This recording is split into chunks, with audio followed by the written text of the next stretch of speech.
Di mo alam yan. Di mo alam yan. Okay, sa'yo na to. Basahin niyo ng mabuti class ha. Kahit na analysis kami yung result. Kasi pinapasa namin sa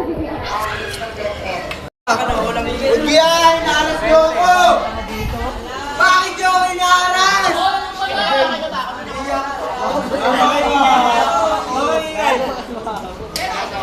Napadaan pa. Hindi ako pa sa mukhes.